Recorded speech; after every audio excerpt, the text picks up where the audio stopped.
Let's get ready to rumble! All right, let's go, because you know what I came in to do. I don't get paid for overtime. I'm here to fight. You know what Steffi Bull told us today? He didn't find out about the Zolani TETE positive PED result until me and you did. Until some random tweet, which had his name linked to it, informed him of the positive test. Of course, the British Boxing Board of Control, they knew since July. When Steffi found out, he phoned up the British Boxing Board of Control and they said, yeah, tested positive. Neither Frank Warren, the British Boxing Board of Control, or UCAD did anything. Didn't penalise TETE, didn't demand to get the B sample 7-8 months after the facts, kept the public, press, and Jason Cunningham and his trainer out the loop. And obviously there's these confidentiality rules that you can't say too much. Although that didn't seem to apply to Conor Benn and Eddie Hearn. They should have been transparent about everything. But is that what Frank Warren and the British Boxing Board of Control are doing, or UCAD? The Frank Warren damage control continues.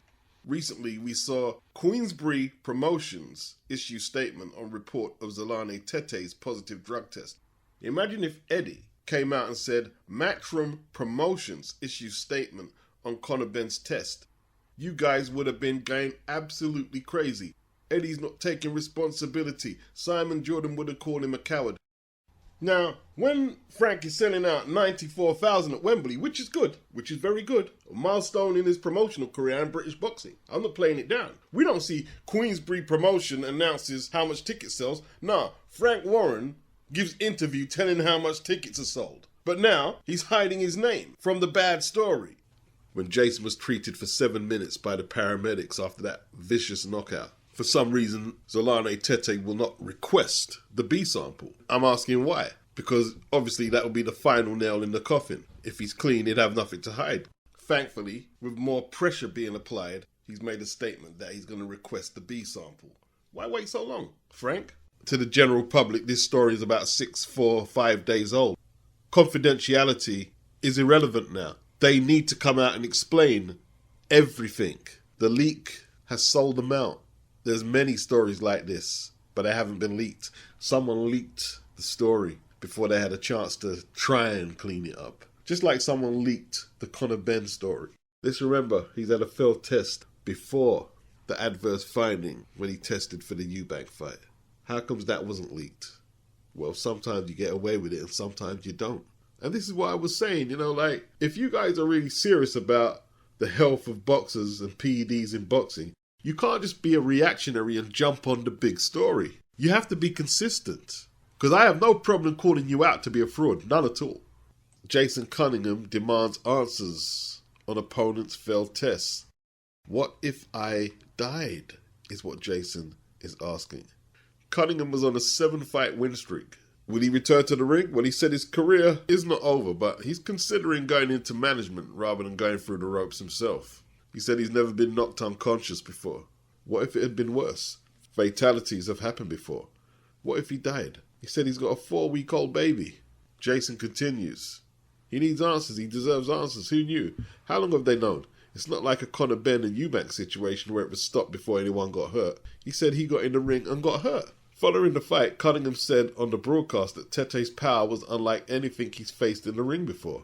Explaining the concussion, he said his head didn't feel like it was his for the first week. His response to the doping tests, which TETE's team have said they are confident is a mistake, is a stark reminder of the dangers of the sport and how any sort of manufactured advantage could have unthinkable consequences. TETE's B sample should now be tested to determine the future of the South African. The substance in question is anabolic steroid stanzolol. This ain't going away like that. This ain't going away. And neither am I. When this guy's demanding answers and his promoter, why hasn't he rung his promoter? Why hasn't he rung Frank? And why isn't Frank addressing it? Your fighter is asking for answers on a card you promoted. What, you can't phone him, Frank? You can't phone Jason Cunningham, the guy you promote, the guy whose safety is in your hands? 4.5 years ago, there was 11 licensed female professional boxers in the UK. Today, it stands at 60. Is the statistic that Steve Bunce and George Groves, that's what Steve Bunce told us. informing us on the growth of women's boxing. The gene pool is developing at quite a rate. This was post-fight after Chloe Watson cruised to a one-sided points victory over Minerva Gutierrez at the York Hall Bethnal Green on Friday. Chloe is now 22 years of age. She's from Birkenhead, Merseyside, and she showcased her ability on Friday on a card that was headlined by HARLEM EUBANK, who outpointed Tom Farrell over 10 rounds. Now, EUBANK dominated, but he still blew hot and cold. Got staggered by an overhand right in the fourth. But generally, he showed good skill, jabbing to the body, rolling punches pretty well, good gas tank, good variety of shots. But Tom Farrell stayed in there and made it relatively tough. But he did what he had to do, did young EUBANK. Did what he had to do. Liam Williams, he made me laugh because pre-fight, he was asking, what am I doing fighting on the York Hall? Now, it's no disgrace fighting on the York Hall card, but Liam Williams, I guess, assumed he was through with domestic level a few years back after challenging for world titles against the likes of Demetrius Andrade, unsuccessfully. But after losing a lopsided points decision against Chris EUBANK, he ended up taking on Nizar Trimek, a French fighter who calls himself the Bomber, who is now 9-4-2 after losing to Liam. 4 knockouts, 2 of the losses inside the distance, 2 draws. Easy win for Liam. The tallish looking Frenchman did find Liam relatively easy to hit in the first round. But, you know, there was no TNT behind none of the shots or anything like that. And he just didn't have the hand speed or the foot speed, more importantly, to get away from Liam, who wound up the right hand as much as he could to land it with full power, knocking out Trimek in the second. And that was that. This was his first fight back from the EUBANK loss. He's now with the Wasserman brand. I don't know what happened with Frank Warren, or should I say Queensbury. Let's not put Frank's name in it. I don't know what happened between Liam and Frank Warren, but after the EUBANK loss, he went over to Pro Bellum, didn't have a fight there, and now he's ended up on the Wasserman stable on Channel 5. I hear people talk about equality, you know, and we're trying to get there. But I can't lie. Watching Clifton Mitchell slap Sandy Ryan in her face in between rounds didn't offend me, didn't affect my experience viewing the card or anything like that. I was just wondering what other people were saying. To see this former European and British title challenger at heavyweight slapping Sandy Ryan in her face, 6'2" Clifton. I don't think nobody's reported on it. Maybe it's only me who saw it. And it kind of made, I don't know, if he did it to a dude, I wouldn't even have spoke about it. I might have said, yeah, Clifton tried to wake him up by slapping him. But I wouldn't have been trying to make it into a topic, and maybe I shouldn't. I guess we're used to hearing stories about men abusing women, domestic violence against women, perpetrated by men, women of the weaker sex, and so on. I don't know. Clifton was in the zone. Clifton was in the zone, wasn't he? You know, probably something that Brendan Ingle would have did to him. And he slapped her in the face, man, woke her up as she cruised to a unanimous decision against Anahi Esther Sanchez at the Wembley Arena on a Matchroom and DAZN card. Like, Clifton really wanted Sandy to get at this girl. You know what I mean? Clifton wasn't joking. Like, in between rounds, Clifton said, look, you're not even breathing. Put it on her this round and let's see you get tired. Get tired this round. Clifton wasn't joking. Clifton turning this girl into a Terminator. But yo, I've got to take perception of what I thought it looked like, and it is what it is.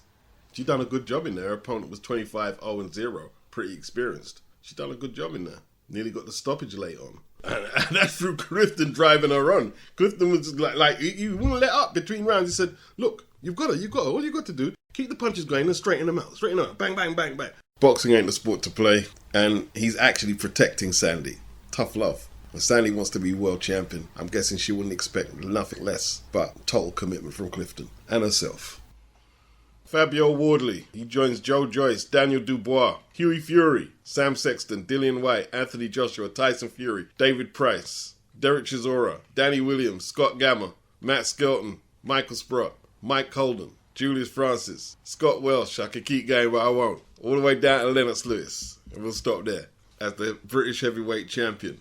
Nathan bulked up to 19 stone plus. I don't know if he's been inspired by his cousin, Tyson Fury, who's transformed from boxer to slugger with the added weight. Nathan was bossing the fight with that uppercut from the first round. Busted up Fabio's nose and around his eye pretty bad. Fabio looked like he was in over his head. Where was the fight lost? Well, we're talking about the heavyweight division. These are big, big, big men. If you land that right uppercut as flush and as often as Nathan Gorman did, and you haven't scored a knockdown, this is what can happen. Round 2, in what must be round of the year. Nathan continues where he left off in round 1. Fabio is busted up. He looks unsteady. Some reports say his nose was broken, shattered. The British title is in Nathan's grasp. But just like against Nick Webb, when he got hit hard, Fabio went into the zone. Not the zone, the streaming app, but the zone. He went in there and he turned into a monster. Boxing as a science is a beautiful sport to watch when you can see what the boxers have worked on, what they've studied. And they studied Fabio on that uppercut because he'll come in, gloves up high, leaning down into the shot. And Nathan took full advantage. Fabio was throwing hard shots in there himself, but Nathan, surprisingly quick with that jab and that right hand over the top, was mugging Fabio on the inside. Fabio's face got busted up, and that's when the animal turned up. He started throwing hands, big shots. Nathan lost his cool. Not totally, but he lost his cool. When he got hit with the combination and he was moving back towards the ropes, he spread his hands out, like to say, yo, come on, more. But he needed to be moving, but he doesn't have fast feet anyway. And Wardley is teeing off. Nathan tried to get off the ropes. Wardley used the forearm and pushed him into the ropes illegally, but and he kept going, get punching as he should do. And he decked Nathan with a right cross. Cross, overhand right, in between. Nathan got back up. Wardley landed a huge right hand that buzzed Nathan again. And Nathan ended up sprawled across the top rope. Fabio sportingly didn't charge in. Nathan came back as they traded shots, but Fabio's getting the better of it now, and he decked him again before the end of the round. It was touch and go whether he'd get back up, but he did, bravely. Fabio's face is an absolute mess. Absolute mess. But he couldn't get him out of there. Nathan bravely hung in there, even attempting a few combinations himself. That was a 10-7 round. The fight had now swung dramatically in Fabio Wardley's favour. He's in charge, landing big shots. And you could only imagine that Nathan's confidence must have been shot to pieces after making such a great start and then seeing it turn around on a few power punches from Wardley. But this is the difference between, or can be the difference between winning and losing in this weight class. Punch power. If Ernie Shavard had landed at least just 2 of them uppercuts that Nathan was landing with ease so early, we wouldn't even be doing this post-fight interview for so long. It would have finished a couple of minutes back. It would have been over. Ernie would have cleaned Fabio's clock. But not everyone can be Ernie. We know that. If Lewis had landed them uppercuts, same thing. It would have been over. Mike Tyson, if he had landed them, over. Tyson Fury, similar. Anthony Joshua, similar. I'm not going to say Wilder because that's not his best punch, the uppercut. Fabio came out, 3rd round, looking for the finish. Gorman still fighting back. He tried to get back in it with 3 or 4 rabbit punches consecutively. Like he's desperate now, Getting admonished by the referee means nothing now. He's trying to stay in the fight. Wardley was stalking him though. And Nathan's assured offense that looked class in the 1st round and early in the 2nd looked a little apprehensive now. And he'd try and get his shots off, but now he was holding on after he threw them. The bravado had gone. Shit is real. Wardley walked him on to a big right hand and he followed up with a combination and Nathan was on the floor again. He bravely got back up again. Showed a lot of heart here. A lot of heart. He beat the count. Fabio is now winning the battle of the jab. He's found a range. Nathan was in survival mode. And nothing too big landed. But Nathan was just defending himself. He didn't look in terrible trouble. And his corner threw in a towel. Fabio Wardley became British champion. 2nd round was a great round. Great fight, actually. Short, but very explosive. Very exciting. A great appetizer for the main event. Let's just say that. You're gonna get banged out! Ah! There you go. Jermaine Franklin exceeded his expectations and perhaps did a little better than a lot of us thought he would. And if you add to that, DILLIAN didn't look great. This fight has caught a lot of people's attention and the verdict has split opinions. It was a close fight. DILLIAN threw the harder punches, nearly had Jermaine out of there in the last round. He hit him with what looked like his wrist and the inside of his forearm. And the only thing that stopped Jermaine going down was the ropes. It should have been credited a knockdown. Good fight, man. They both took their turns, landing their combinations, tit for tat. Jermaine, I don't know if he's got a really good chin. It seems like he's got a decent chin, but he protects his chin very well also. He's shelled up. Dillian also blocked a lot of shots with his forearm. I think Dillian actually boxed better under the tuition of Xavier Miller. I don't know if this stand-up boxing is going to work for Dillian. That's what he seemed to be doing yesterday, and then late on he kind of abandoned that style. And it looked more like Dillian. I'm not saying Buddy McGirt isn't the fit, but we'll see what they produce next time. I don't know if the public, the British public, are looking at the performance and thinking, oh, I want to see Dillian fight AJ next, but I think they'll go ahead with it. They'll put it in a stadium. Jermaine Franklin will be thinking it should be him. He swears blind it was a robbery. He wants a rematch. Dillian also had the pressure of coming off a knockout defeat, knowing that if he lost, all talks of an AJ fight with any big names would be a long way off, long road back. But, you know, as for Franklin, and for Dillian, it's one of them fights where we're going to have to see Franklin fight more against more ranked opponents to see if that win appreciates or depreciates for Dillian. And to the Wilder fans, every time a matchroom heavyweight fights and they either lose or it's not a great performance, it doesn't mean you can put it down as a W on Deontay Wilder's box rec to say, oh, do you really believe that Dillian would have beat Wilder watching that?